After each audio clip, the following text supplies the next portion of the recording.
Hi everybody, it's Kathy here from Kathy Loves a Scrap, and I'm coming to you from the land down under, and today I'm playing along with Whatever the Weather, a monthly YouTube hop put out by the scrapbooking photographer Linda Mowat, and I've joined in with this layout here of the gravity wave that I caught one day when I was out on playground duty. Amazing sight. So I have two sizes of this photo. I wasn't sure which one I was going to go to. I wanted to capture this funnel looking thing, which was called a gravity wave, and apparently it's caused by hot wind and hot air meeting cold air, and it forms like a funnel in the clouds. So I'm going to use some Picky Boot in here, and I am lucky I've got two sheets of it because I actually end up using both sheets, and this one here with the clouds, which was perfect because it is a picture of a cloud. Now, it was a natural phenomena. It went across Sydney. It was quite an amazing sight to see. Came out from teaching and walked into the playground when the kids were totally amazed by it. It was quite an amazing sight, and I was lucky enough to capture it because I had my phone on me at the time. So what I've done here is I am creating an internal frame, and then I'm going to paper fold some strips of this heart paper to create a crossed-like effect, which then creates a frame within a frame. So it was a bit tricky, and it did require some manipulation of the paper multiple times before I actually got it to the way I wanted it to be, and it was to be to fit the page, which was quite interesting. So originally I cut it at 2-inch strips, and then I ended up cutting it down to 1 3/4-inch strips. So if you were to copy it, you need to cut them into strips of 1 3/4. Even less would be probably even better, probably 1.5. So I'm folding them, and then I interlaced them. So as you can see, I've folded them, and you can follow the folds and the lines, and then I tucked them in to each other, and I've trimmed off all the excess, and then I put 4 squares, which I also recopied into the corners. I've outlined it, and I put one into the center, and that created that diamond pattern in the middle of the layout.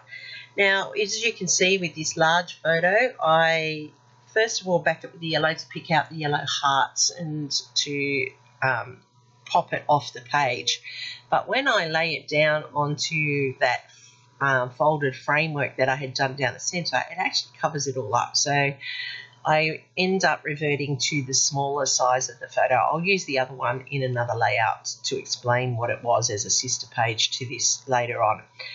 I have gutted underneath where that middle square diamond thing is, and took out some of the clouds so that I could pop them as an extra element on the page and give some dimension to the layout.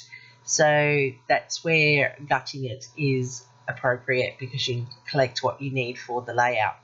I'm using a lazy scribble line to go around the squares, which I put into the corners to lift the frame, and I have also put it around the outside of the diamond in the middle, just to pop that off the bottom of the frame as well.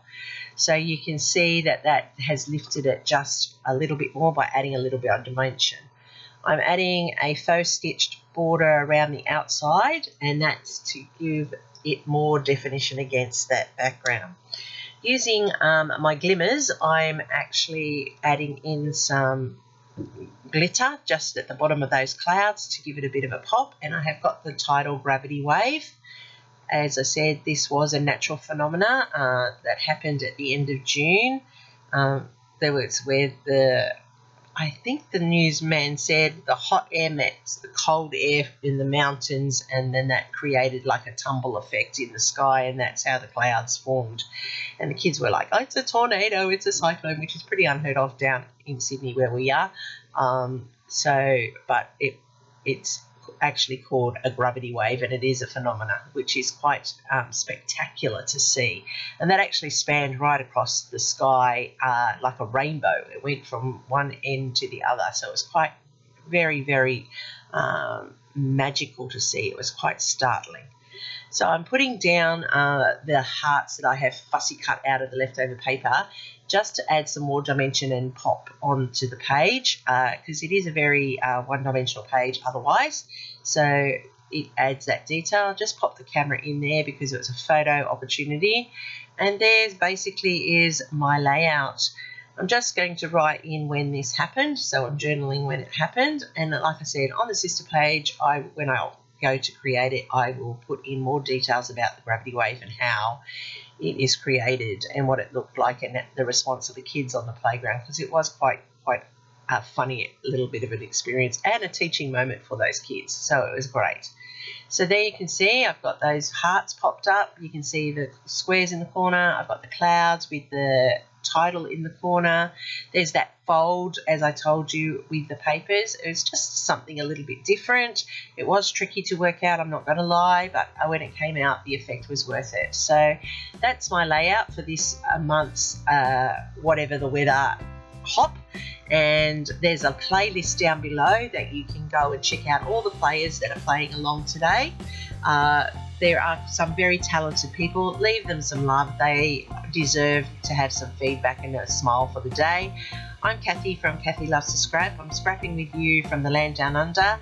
If you like this layout or anything in it, please give me a thumbs up. It lets YouTube know that you want to see more of what I'm producing. Thanks to my subscribers who keep returning, and if you haven't already done so, please do so.